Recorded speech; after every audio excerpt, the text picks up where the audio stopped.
देवदर्शनासाठी निघालेल्या क्रुझर जीपचा अचानक टायर फुटल्याने झालेल्या भीषण अपघातात तिघांचा जागीच मृत्यू झाला, तर 12 जण गंभीर किरकोळ जखमी झाले। ही दुर्घटना शनिवारी सकाळी 11:30 वाजता हैदराबाद रस्त्यावरील चिवरी फाट्याजवळ घडली। मृतांमध्ये 3 महिलांचा समावेश आहे। जखमींना तातडीने सोलापूर सर्वोपचार रुग्णालयात हलवण्यात आले। उळेगाव व हडपसर येथील नातेवाईक देवदर्शनासाठी क्रुझर जीप MH24V4948 घेऊन नळदुर्गकडील खंडोबा मंदिराकडे जात होते। दरम्यान अज्ञात वाहनाने पाठीमागून धडक दिल्याने जीपचा पुढील टायर फुटला आणि वाहन रस्त्याच्या कडेला उलटले।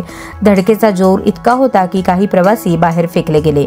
मृतांमध्ये पूजा हरी शिंदे वय 30 राहणार उळेगाव, सोनाली माऊली कदम वय 22 राहणार हडपसर, साक्षी बडे वय 19 राहणार हडपसर, तर जखमींमध्ये कुणाल लक्ष्मण भिसे, अंजली रवी अमराळे, आकाश दत्ता कदम, ओंकार शिंदे, रुद्र शिंदे, बालाजी शिंदे, माऊली कदम, हरी शिंदे, कार्तिक अमराळे, कार्तिकी अमराळे, शिवांश कदम, श्लोक शिंदे यांच्यासह 12 जणांचा समावेश। अपघातानंतर मदतनीस राजू वडवेराव आणि प्रहार संघटनेचे रुग्णसेवक मोहम्मद पठाण यांनी तत्परतेने मदत कार्य हाती घेऊन जखमींना सर्वोपचार रुग्णालयात दाखल केले। पोलिसांकडून अपघातग्रस्त वाहन आणि अज्ञात वाहनाच्या शोधासाठी तपास सुरू आहे।